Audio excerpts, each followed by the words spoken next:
frères et sœurs bien-aimés dans le Seigneur, vous qui disposez votre temps pour nous suivre sur le net, à ce qui concerne la parole de Dieu, nous partageons souvent. C'est depuis l'année passée où nous nous sommes séparés. Maintenant, nous sommes devant le caméra. Je viens encore auprès de vous pour essayer un peu de partager ensemble avec nous la parole de Dieu à ce qui concerne le temps de la fin. L'année passée, on avait montré comment Dieu a envoyé les prophètes de Malachie 4 au temps du soir. Maintenant, nous allons essayer un peu de montrer le temps où nous sommes. On avait montré le travail que le livre de Malachie 4 allait venir faire au temps du soir, au temps de la fin. Maintenant, nous allons essayer avec la Bible de décortiquer un peu le temps où nous sommes. Qu'est-ce qui nous prouve que nous sommes au temps de la fin, au temps du soir? Je salue le diacre Benjamin, mon beau-fils, que Dieu te bénisse, ma fille Sarah, que Dieu te bénisse, frère Gabi, tout le monde qui nous suit, les frères du Goshen Tabernacle, sans oublier nos bien-aimés du Zorobabel Tabernacle, là où je suis, et sans oublier mon très cher pasteur Olivier Ilunga.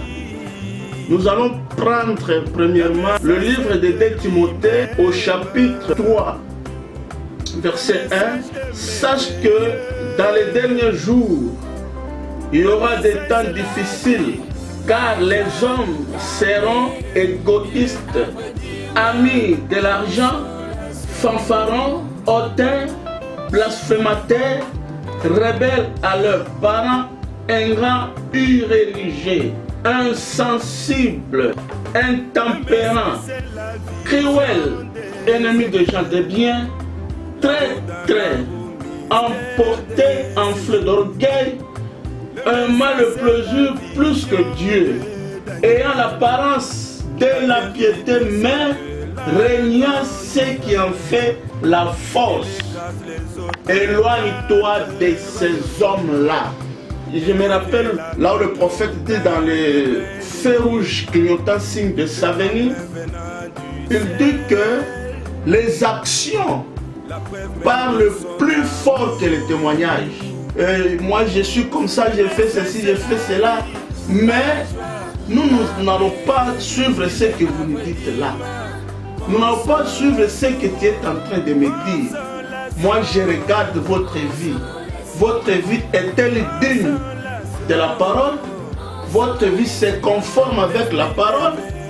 Comme nous allons prendre, je salue aussi l'administrateur Eddy, le frère Blaise, que Dieu te bénisse.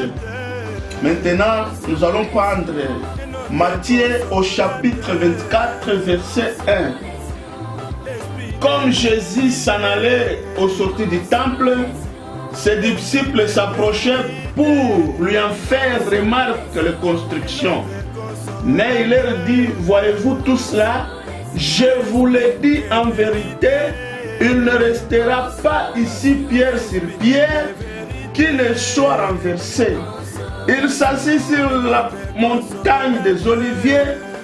Les disciples virent en particulier lui faire cette question. Dites-nous, quand cela arrivera-t-il et quel sera le signe de ton événement et de la fin du monde? Le prophète Branham nous dit à ce stade que les disciples ont posé 3 questions à une seule question. Ils demandent quand viendra le temps qu'il ne sera pas pierre sur la pierre, quel est le signe de l'avenir de la fin du monde et quand arrivera-t-il la fin du monde? Nous allons nous arrêter sur le temps de Noé, parce que la Bible nous montre que ce qui arrivera du temps de Noé arrivera pareillement le jour où le Fils de l'homme paraîtra. En cachant l'heure et le jour, mais il ouvre une parenthèse en nous montrant que si vous voyez ceci, si vous voyez cela, si vous voyez ceci, soyez prudents que ce temps-là est proche. Ce temps-là n'est pas arrivé, mais ce temps-là est proche. Nous allons prendre Genèse 6. Je suis là.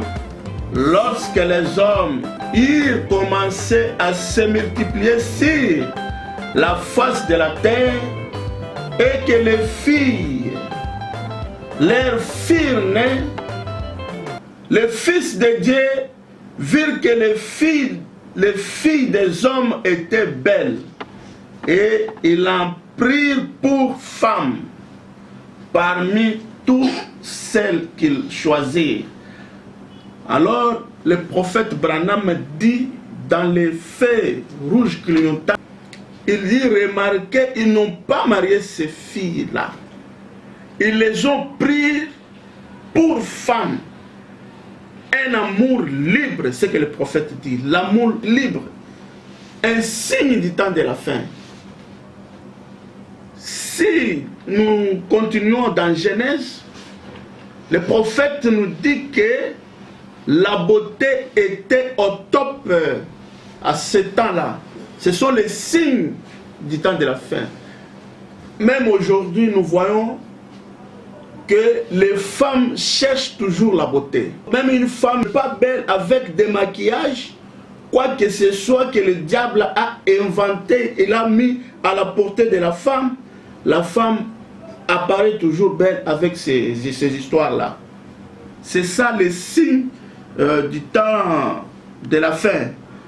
Il y a les déluges, les hommes commencent à se multiplier sur la surface de la terre.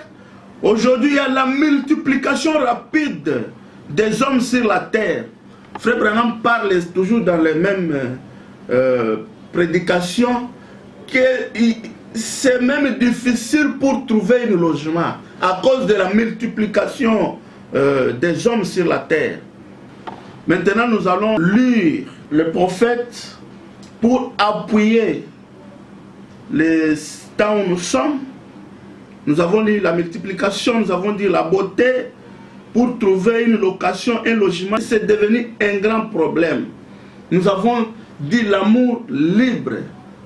Parce que j'ai dit ici qu'avec le prophète, il a dit dans le feu rouge clignotant signe de sa venue que l'action parle plus fort que le témoignage.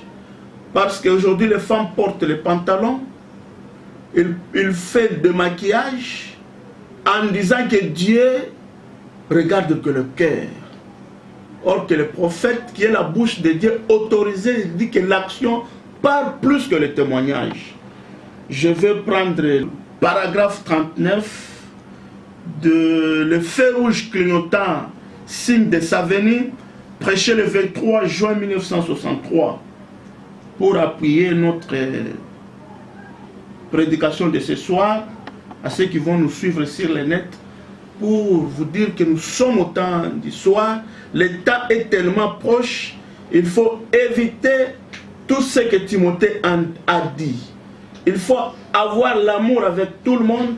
Si Dieu bénit quelqu'un, il faut avoir de la joie. Dieu te bénira aussi. Mais si tu es enflé d'orgueil, si tu es ennemi des gens de bien, là Dieu ne sera pas content avec vous. Ça, ce sont des signes du temps de la fin. Nous avons ici, vous voyez, maintenant, l'une des premières choses que je vais vous faire remarquer, c'est que les fils de Dieu ont vu que les filles des hommes étaient belles. Maintenant, je sais que j'ai dit ici, s'applique au monde entier. Mais il n'y a jamais eu l'époque sur la terre, aucune, à ma connaissance, à part cette époque-là, où il y a eu une beauté aussi généralisée chez les femmes. Et vous vous souvenez, certains d'entre vous, les femmes de certain âge, et certains d'entre vous, si les hommes, vous vous souvenez qu'il y a bien des années, il était rare de trouver une jolie femme. Mais aujourd'hui, on a trouvé aucune qui ne soit pas jolie. C'est qu'elles en sont venues à se couper les cheveux.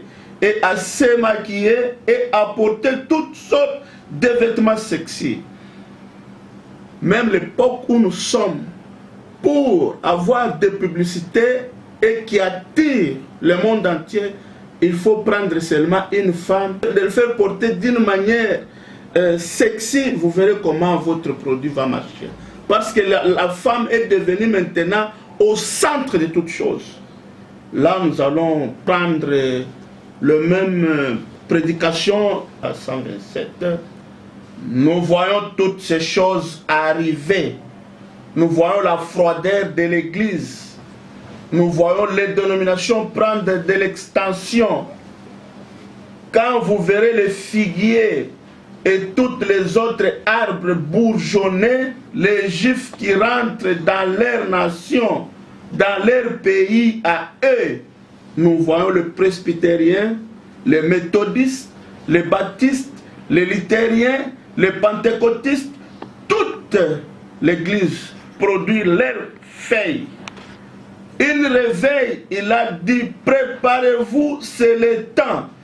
Quand nous voyons cela arriver, c'est le moment où Dieu s'apprête à appeler ses élus.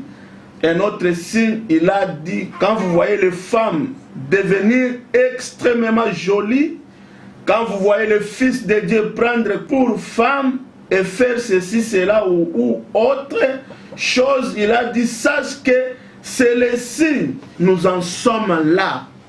J'ai déjà dit tout ça, j'ai lisé seulement les prophètes pour donner l'appui à ce que j'ai dit, pour témoigner aux chers frères internautes qui nous suivent souvent que le temps où nous sommes au temps de la fin.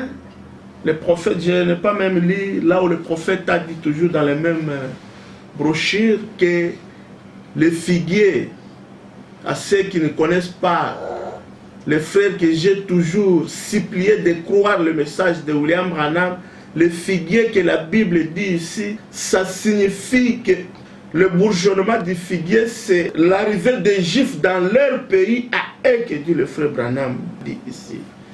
Je pense que nous sommes au temps du soir, la nature même le témoigne, la famine par-ci par-là, et la famine ça vient aux multiplications de gens sur la surface de la terre. C'est ce qui pousse même les gens à hybrider, à fabriquer même des choses à manger à cause de la famine.